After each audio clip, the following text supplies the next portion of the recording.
We remain steadfast in our commitment in delivering local news that matters, stories that inspire, enriching the lives of Filipinos in the Philippines and across the globe. This is your GMA Regional TV. Buong puso para sa Pilipino.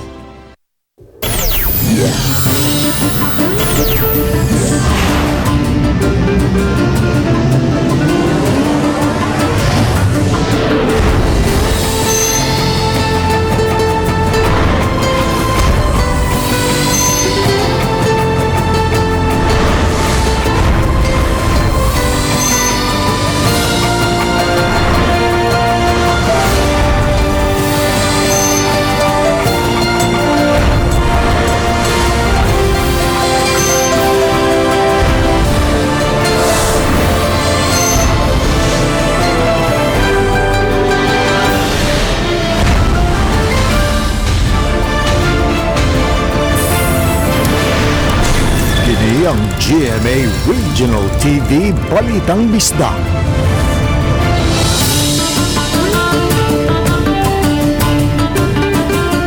Mayong hapon, kini ang inyong GMA Regional TV Balitang Bisdak, ang bugtong kasaligan, kasandigan o kadangpan sa mga Bisaya. Ako si Alan Domingo. Nga maghatod sa labing dakog mga nagunang balita nga mahinungdanod sa Central ug Eastern Visayas. Live dinhi sa GMA Complex sa Dakbayan sa Sugbo. Ako si Cecil Kibod Castro.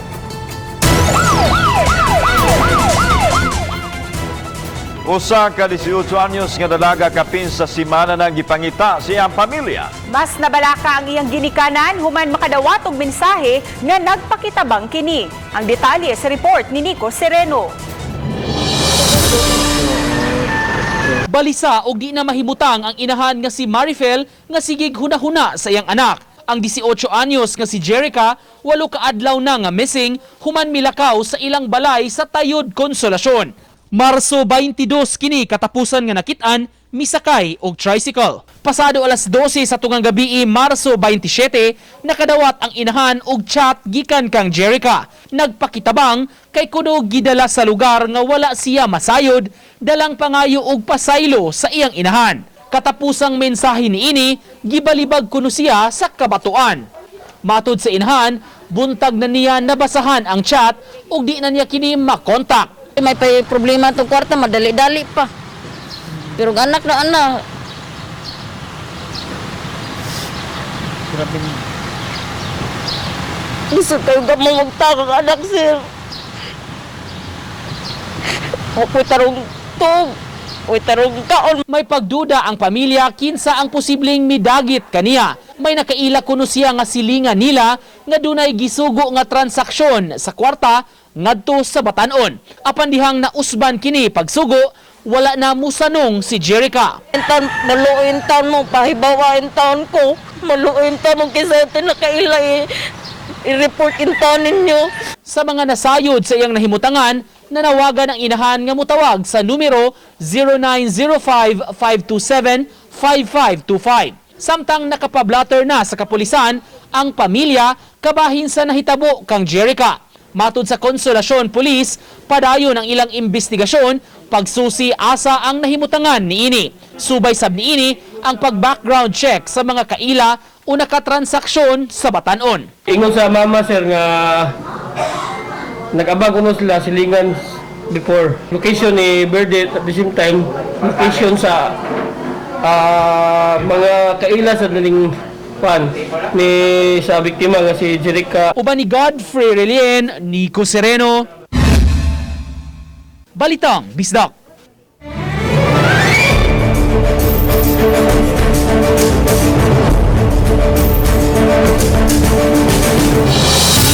Aron mas siguro nga dili magamit ang identity sa mga butanteng mitaliwa na atol sa piniliay, Comelec Lapu-Lapu City mihimo og manual nga pag-cross out sa mga pangan sa nasoy mga butante. Si Roan Merondina sa report. Nagkapuliki karon ang mga staff sa Comelec Lapu-Lapu sa manumanong pagpapa sa mga pangan sa mga butante nga mitaliwa na o garon masiguro nga mitakdo ang mga pangan nga gihatag sa taga-local civil registrar sa listahan sa mga registered voters, may ipahigayon usab silang checking and verifying sa talaan sa mga pangan. Base sa record sa local civil registrar, may 845 ka mga taga Lapu-Lapu City ang mitaliwa na sulod sa mga buwan sa Oktubre 2021 hangtod sa Enero 2022. Apan nasuta nga 302 lang niini ang mga registered voters sa Dakbayan.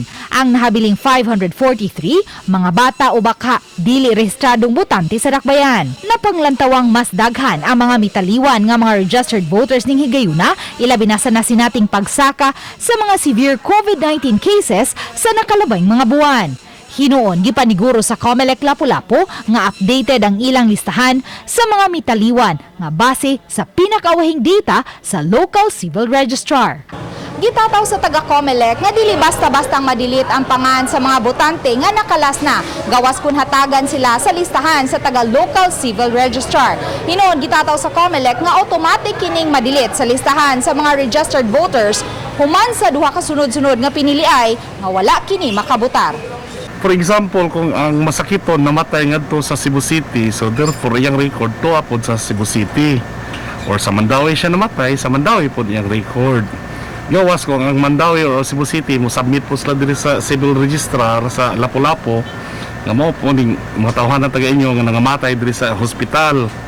So kana ma-update po nato. Gawas sa mga mitaliwan, nagkapuliki usab ang Comelec sa pagsuta sa identity sa mga tao nga adunay susamang mga pangan. Nabantayan sa Comelec Lapu-Lapu nga mokapin sa usa ka gatos ka mga registered voters sa Lapu-Lapu City ang may susama og first name, last name ug bisan middle name. Mo nang tanawon gyud siya diri sa system og kinsa ning tawhana. Og nya dim sa mi mo delete og di gyud maigo sa AFIS ug maigo gyud siya sa AFIS. Kay kini na may basihan. Uban ni Marlon Melgazo o Rod Prado, Luan Rondina, Balitang Bisda.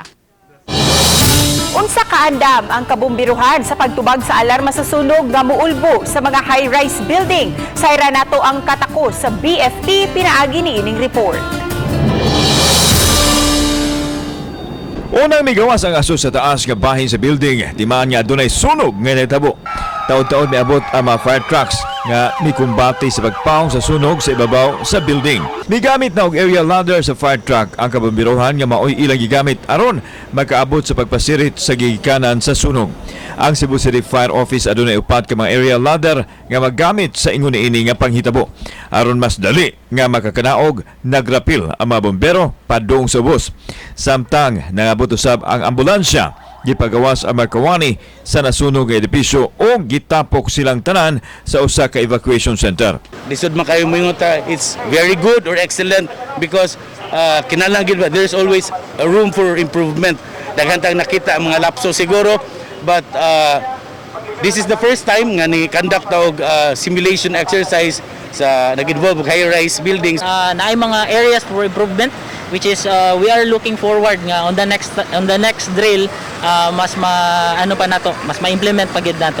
Kinato nasaksihan karon mo ni siya ang pagpakita sa katakos sa Bureau of Fire Protection sa pagresponde sa mga alarma sa sunog. Ilabi na kadtong sunog mahitabo sa mga high-rise building sama nini, pagpakita sa pini sa ilahang mga katakos o ekipo nga gamiton sa pagpaong sa sunog.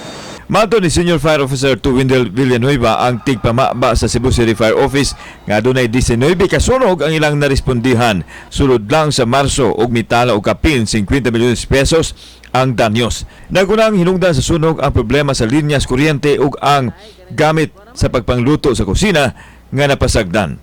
Kini tipiko gabahin sa ato ang pag-obserba sa Fire Prevention Month 2022 mo na ni mutapos sa tanan natong activities for the month of March. Kauban si Cleofer Lumayag, ako si Alan Domingo. Balitang Bisdak. Sa 44 ka mga pampublikong tunghan sa Dakbayan sa Talisay, napulo panini ang nagkapahigayon sa limited face-to-face classes. Ang report ni Femari Dumabo. Nag-costume isip cosplayer ang pipila sa mga magtutudlo dinhi sa Lagtang Elementary School. Atol sa ilang pag-welcome sa mga tinunan sa ilang unang adlaw sa limited face-to-face classes kun F2F. Kapin sa usa ka gatos lang gikan sa kapin usa ka libo nila ka mga tinunan ang naka-avail. Mag-usa ka semana na karon sukad sa ilang pagsugod. Ang Lagtang Elementary School usa lang sa napo ka mga tunghaan sa Talisay City nga nakapahigayon na sa limited face-to-face classes sa 11 nga nisumiti sa ilang mga requirements. Originally good ang amo ato is we have 11 schools. However, nami usa ka eskwelahan nga pag-check namo asa mo ang physical nga evaluation, di pa gid sila maka-accommodate og face-to-face because of kanang dili pa jud okay ang structure tungod sa bagyong Odette. Gipaabot nga karong Abril, dugang mga tunghaan sa Talisay City ang makapahigayon na sa face-to-face classes. Ang maong napulo ang mamahimong sumbanan sa 34 unya ka mga eskwelahan sa ilang pagpatuman na. School has na to nga willing na pod sila mag-open sa face-to-face, but ila pa lang gi-check pa lang jud karon ang status lang jud sa COVID cases kay usa mo sa tong priority man good before ta maka-open. Number 1 jud na siya nga priority or usa sa condition is dapat for the last 28 days walay positive case sa kanang barangay. Kung mapaubos na sa level 1 sa quarantine restriction ang syudad sa Talisay, mato sa DepEd Talisay City Division, mas daghang tinunan ang tugutang makatambong sa limited face-to-face classes. Uban ni Jun Solon. Ako si Famary Dumabok. Balitang Bisdak.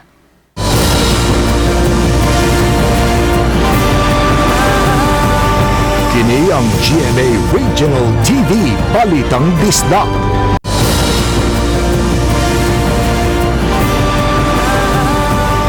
Kini ang GMA Regional TV Balitang Bisdak. OIC City Attorney sa Lapu-Lapu City misugyot nga mas maayong mapasurvey og balik ang luna nga gibarugan sa guardhouse sa usa ka property developer sa Punta Inganyo, Dakbayan sa Lapu-Lapu aron pagsuta kung nasulod bag gyud kini sa Barangay Road. Siluan meron din na dunay live report. May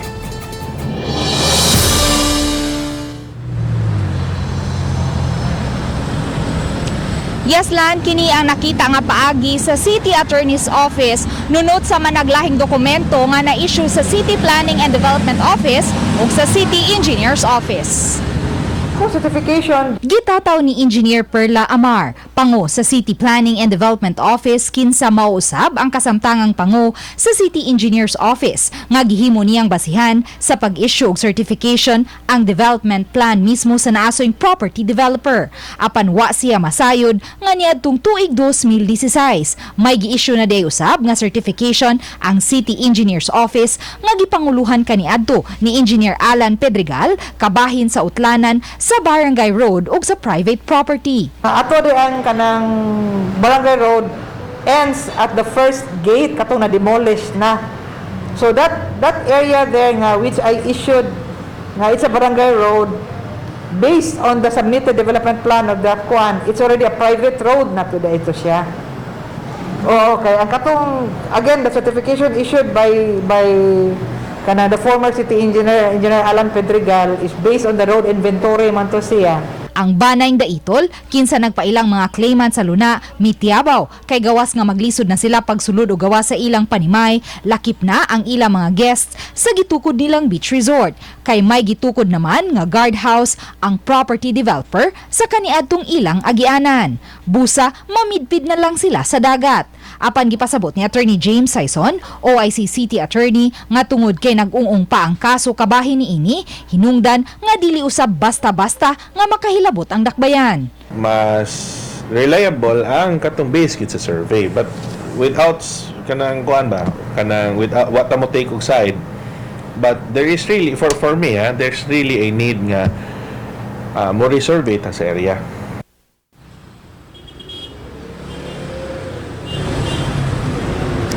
Lan bukas hinuon ang City Engineer's Office nga mo-survey og balik sa dapit aron pagsuta kung asa gayud kutob ang Barangay Road. Lan? Salamat, Luan May Rundina.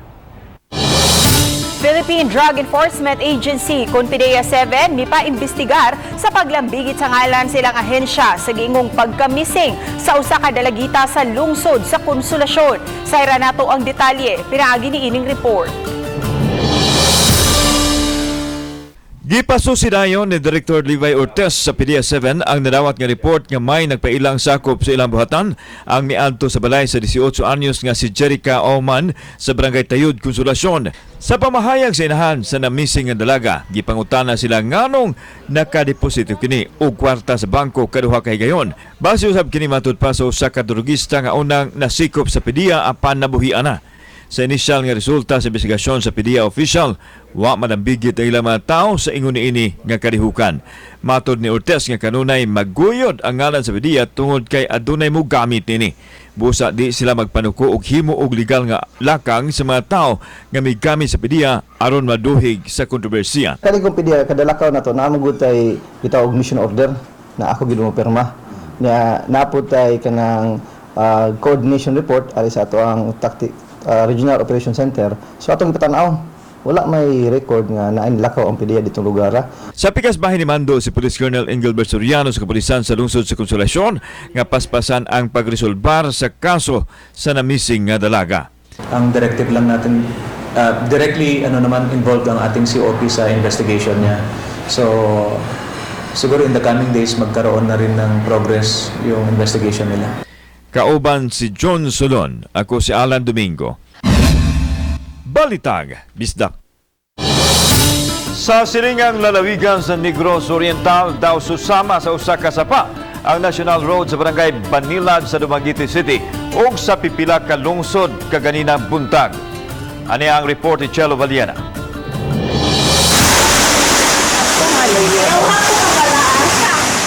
Nakasinati og kusog nga pagbunok sa uwan ang Negros Oriental kaganihang kadlawon. Sa drone video nga iya ni Joshua Dave Acube, dayag kaayo ang halapad nga wanang sa tubig sa pipila ka kadalanan sa Barangay Banilad sa Dumaguete City. Tungod niini, galisod ang mga sakyanan nga nangagi sa National Highway tungod sa baha nga tagatuhod. May mga panimay usab nga nahimutang sa lupa nga mga dapit ang nasudla na og tubig. Sa laing video, nakuhaan usab ni Acube ang lapok nga misud na sa ubang mga panimay. Wa hinuoy natala ang City Disaster Risk Reduction and Management Office nga grabing kadaot tungod sa baha nga mihubas pipila ka oras ang milabay.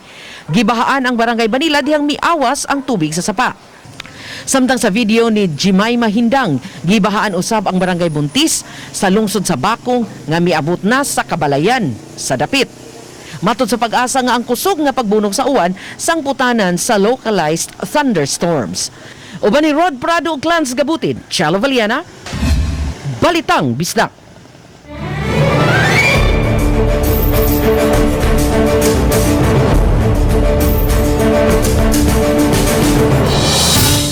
Nagkaduol na ang eleksyon talisay City Comelec na niguro nga way magduple nga record sa mga botante sa syudad.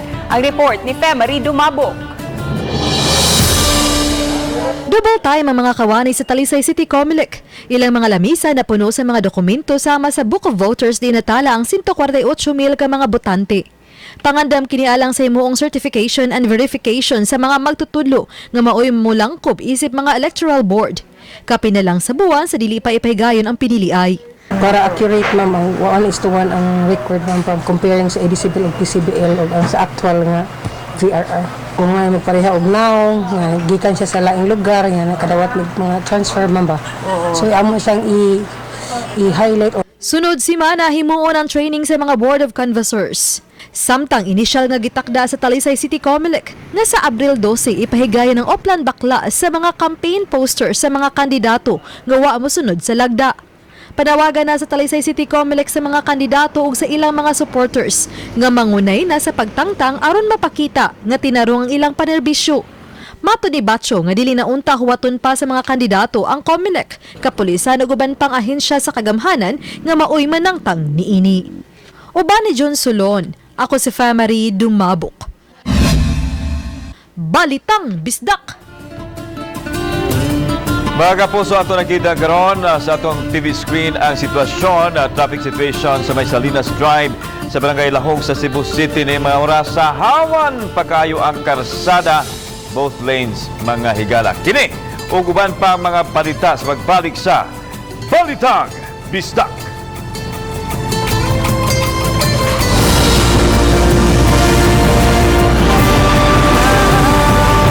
Kini ang GMA Regional TV Balitang Bisdak.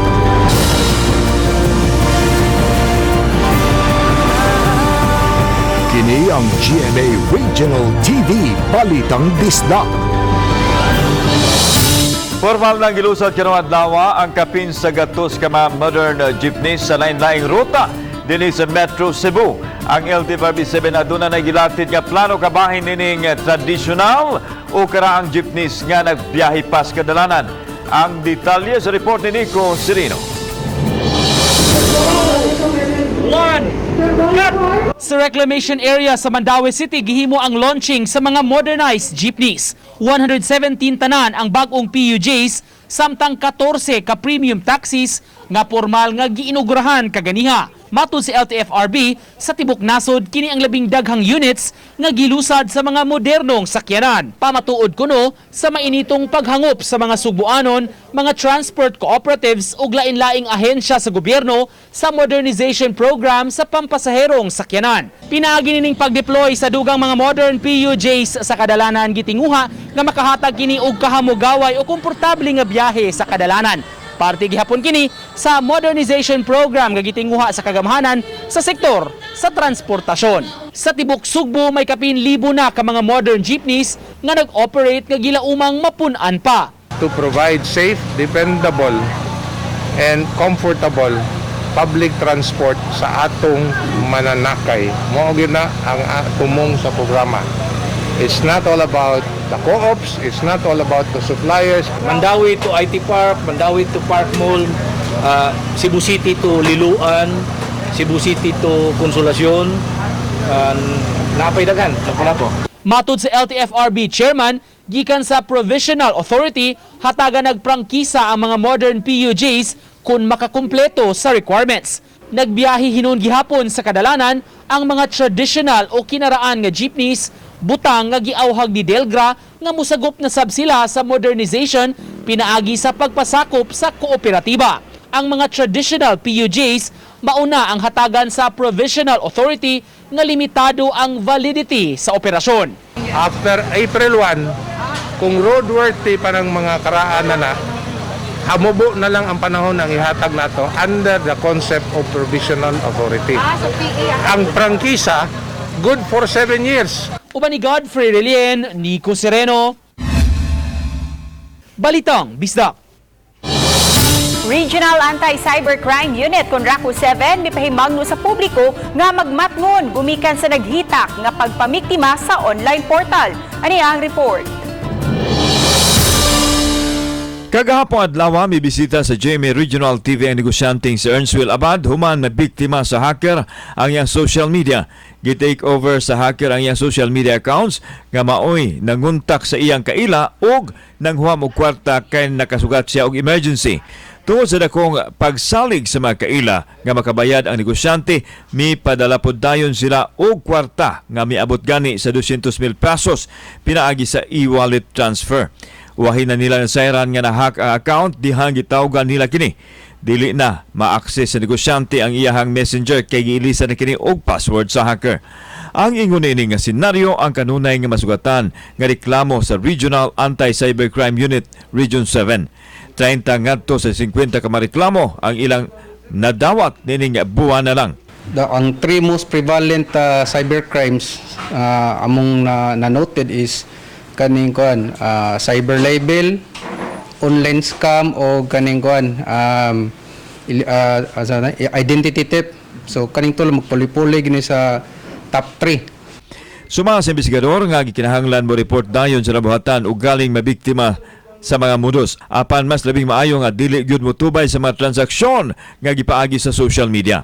If in case na mga mga incidents na biktima mo, we would suggest na mo report mo sa nearest cybercrime office sa binadresa mo sa Region 7. Gawa sa hacking ug identity theft, nakita ko sab ang sextortion nga naglabigit sa magkarelasyon nga nagkabuwag busa pahimangno sa RACU 7 sa mga magkarelasyon nga rikayan nga magkuha og video o hulagway sa mga private moments aron dili magmahay sa kaulahian.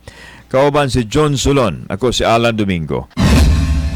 Balitag Bisdak. Talisay City Vice Mayor o Mayoralty Candidate Alan Bukaw, mipahigayon silang proclamation rally ni adtong Domingo. Ano yung report? Sa simbahan sa Santo Niño de Cebu sa Barangay Muhon, Dakbayan sa Talisay, gisugdan sa Barug Lumad Talisay noon uban sa standard bearer nga si Vice Mayor Alan Bukaw ug mga kauban ang ilang campaign kick-off. Usa ka santos nga misa ang gihalad nga gitambungan usab sa ilang mga supporters. Napuno ang sulod ug gawas sa simbahan sa ilang mga dumadapig, hinungdan nga na emosyonal si Bukaw. Human sa misa nang lakaw ang mga kandidato gikan sa simbahan padung sa Talisay City Hall. Giulagwan nini nga sama sa Battle of David and Goliath ang iyang panaw sa politika. Apan malaumon siya nga mogawas nga magmadaugon sa umabot nga piniliay. As we experience sa among mga sorties nga naay maminaw pero manago. Pero with divine intervention, unexpectedly daghan kay nanguyog. Sa miaging Biyernes, milusad sa ilang kampanya ang grupong Alayon Uban ni re-electionist Mayor Samsam Gulyas sa usa ka santos nga misa o gisundan og karavan. Kauban si Clover Lumayag, ako si Alan Domingo. Balitag, Bisdak. Sa atong silingang lalawigan sa Siquijor, nagsugod na usab pag-arangkada ang kampanya sa lokal ng mga kandidato. Ano ang report? Ang kampo nga JJM nga gilangkuban sa incumbent governor, vice governor ug lone district congressman mipahigayon og proclamation rally sa may Kapitolyo sa isla sa Siquijor. Samtang ang grupong alyansa nga naglangkob gihapon sa susamang mga posisyon alang sa pagkagobernador, vice-gobernador ug kongresista ni arangkada na sab sa ilang proclamation rally sa lungsod sa Lazi. Sa pagkagobernador, si incumbent Congressman Jake Vincent Villa at bangan sa mayor sa Larena ang iyang uyuan nga si Dean Villa. Sa pagkakongresista, nagpapili si incumbent Governor Zaldi Villa nga giatbangan sa kanhi kongresista ug kanhi gobernador Attorney Orlando Fua Jr. Sa pagka-vice-gobernador, alang sa iyang katapusang termino, mag-atbang sila si Dr. Mayling Quezon Brown ug Attorney Edwin Yu. Ang tulo ka mga independent candidates pagka-kongresista, pulos walay gipahigayon nga rally. Uban ni Clans Gabutin, Nico Sereno, Balitang Bisdak.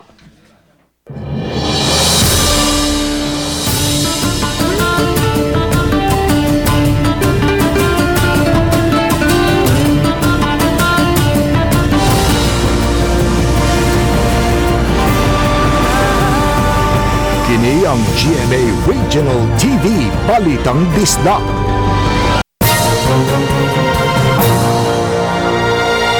Kini atong latest weather update, March 29, 2022. Padayon natong gimonitor ang low pressure area na nasa 390 kilometers sa may amihanang kasadpan ng Zamboanga City or 95 kilometers sa may habagatang silangan ng Puerto Princesa City, Palawan. Base sa atong latest analysis, less ang chance kini ma-develop na bagyo or tropical depression. Samtang easterlies or init na hangin gikan sa dagat Pasipiko ang padayon nakaapekto sa abang bahin sa nasod. Ang weather condition sa tibuok Visayas kasama ang Occidental Mindoro makasinati ng fair weather na panahon or init na panahon gawas ini na mga patak-patak na mga pag-uwan o kini mga localized na mga pagpanugdog og kilat. Samtang ang Palawan kasamang Kalayaan Islands makasinati na madag-umo na kalangitan ug naay mga pag-uwan ug kini mga pagpanugdog og kilat mugna kini sa low pressure area. Padayon ta mag-monitor sa atong mag-i-issue ng mga thunderstorm or rainfall advisories. Para sa atong mga dugang detalye, bisitaha atong mga official social media accounts. Kini si Jomer Eclarino gikan diri sa DOST Pag-asa Mactan. Mayo adlaw ug keep safe everyone.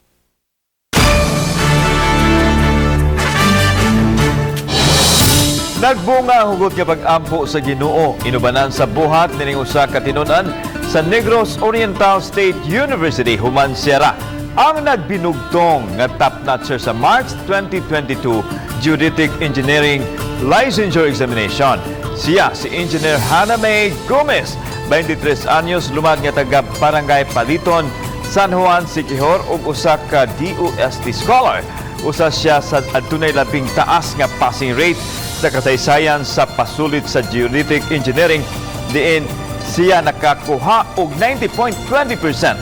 Aso niya nga makadaghang higayon nga nag-uswag ang maong pasulit nunod sa pandemya o bagyong Odette apan inay mag-uol. Iyang gigamit kini aron mas makakaton. Tambag ni Engineer Hana ngadto sa mga daw na wagtanga na upaglaom ilabi na sa mga padtong palangmuting.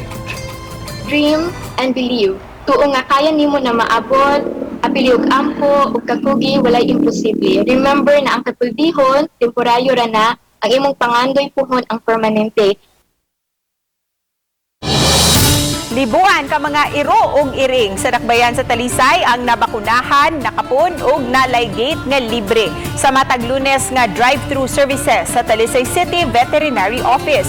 Sakay man ang iro ug okaha iring sa 4-wheel vehicle o tricycle, motorsiklo ug bisan tricycad ilang bakunahan. Kabahin kini sa ilang mga programa sa Rabies Awareness Month.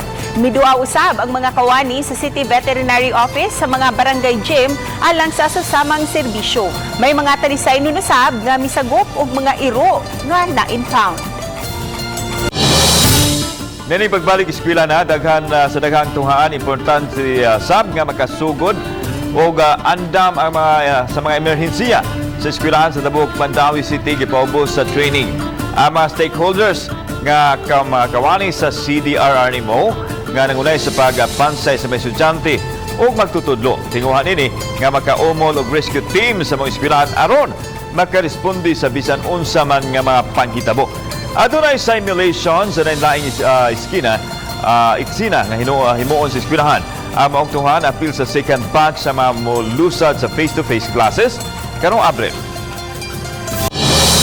Dakong opisyal sa COMELEC na nawagan sa mga kandidato nga mutuman sa tanang lagda sa eleksyon sa pagsugod na sa campaign period alang sa mga local candidates niadtong Biyernes. Nang hinaot ang COMELEC nga matinumanon sa tanang mga lagda niini ang mga kandidato. Gipahinumdum nila nga kanunay siguruhon nga matuman ang health and safety protocols aron kalikayan pa ang pagtakod sa COVID-19. Masaligon hinuon sila nga ikonsiderar kini sa mga kandidato kay alang man unsab kini sa kaayuhan sa tanan. Gihulagway ni Attorney Jerome Brillante, Cebu COMELEC Supervisor, nga hapsay ra ang pagsugod na sa campaign period sa miaging semana. I submit it to the candidates, no? Sila na actually, it's a simple role and they want to be elected. So sila isa Islam isa ka model. Being a model, so hopefully they will obey our resolution. Mobalor na sa 10 milyones pesos ang nasakmit sa Talisay City Police nga mga ginadaling druga sukad sa niadtong Enero hangtod sa Marso nining tuiga. Ang report ni Femari Dumap.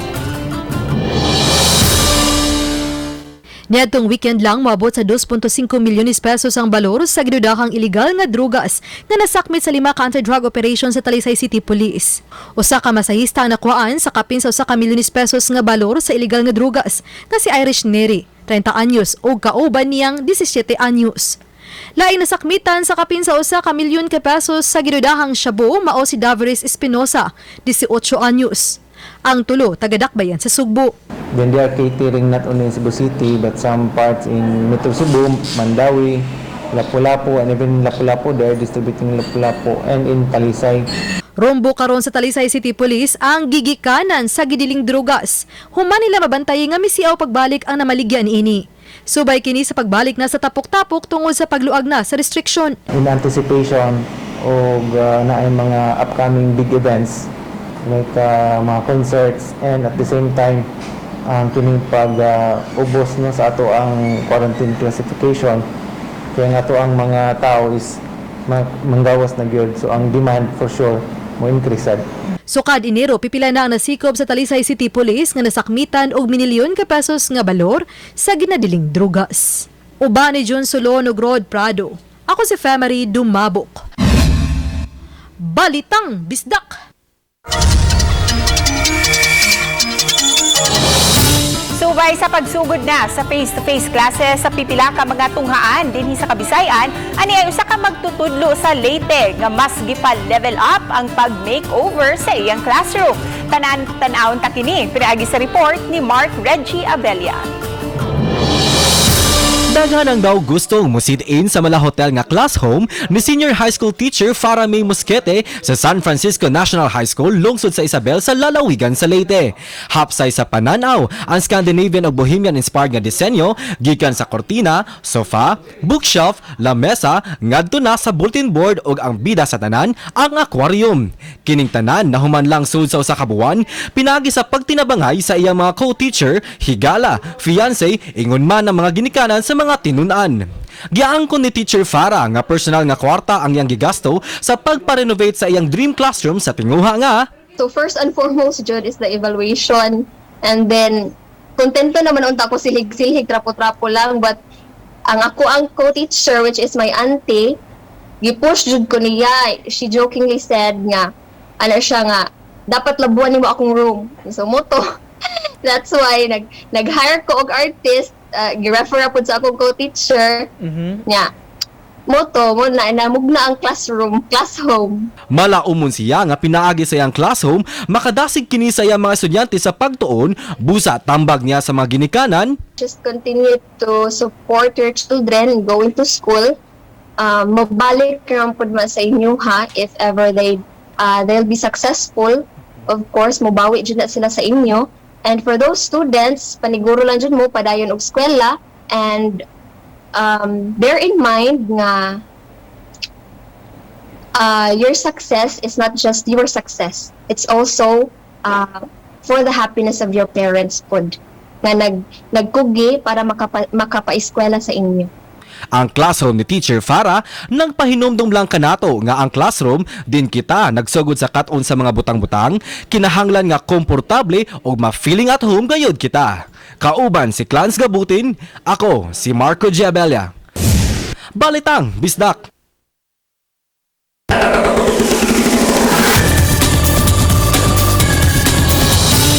Way kabutagan ng kalipay sa Cebu Niñas Frisbee Women Team, human sila ang mikampiyon sa UBG Championship 2022 Women Division nga gipahigayon ngadto sa Dumaguete City.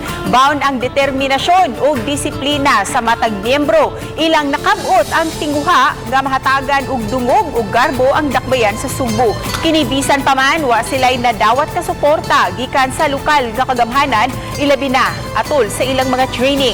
Matud silang team captain nga si Apple May Tabasa nang hinaog sila nga unta, ilhon ug suportahan ang sport nga frisbee. Di lang dinhi sa Subo apan sa tibuok nasod. Dugang niya nga unta hatagan sila og higayunan nga makagamit sa mga sports facilities aron mas mapalambo pa nila ang ilang katakos sa frisbee. Ang amo lang gyud sir, ang long time dream lang gyud dili lang sa Cebu Niñas, bisag lag sa tanan frisbee players sa Cebu. Matagaan lang jud mig prioritization sa paggamit sa field. Presidente Rodrigo Roa Duterte gidagdag mo bisita sa Subo karong Huwebes aron motambong sa usa ka politikanhong kalihukan. Padayon karon ang pagpanglimpyo o pagpatag sa usa ka pribadong luna kilid sa First Mactan Mandawi Bridge nga mao'y dapit din ipahigayon ang kalihukan sugod sa alas 4 sa hapon. May gisit up ng mga tents o stage sa dapit. Subay nini, higpitan ang seguridad sa dapit apan way ipatuman nga road closure sa First Bridge atol sa maong kalihukan. We'll be basing our deployment sa requirements sa PSG. Since this is involved nga rin ang presidente, so yeah. Kung saan lang i-require nila, kung if they need nga number of police, then we will provide. Salamat sa mga kapuso nato, apil na sa gawas sa nasod nga nakisayod sa mga dagko ug mga nagunang balita sa rehiyon ug gikan dinhi sa Central ug Eastern Visayas. Ako si Alan Domingo. Ang inyong balita, ang among balita kay matag lokal nga balita mahinungdanon. Kini ang inyong GMA Regional TV Balitang Bisdak. Buong puso para sa Pilipino. Ako si Cecil Kibod Castro ug mayong hapon mga kapuso.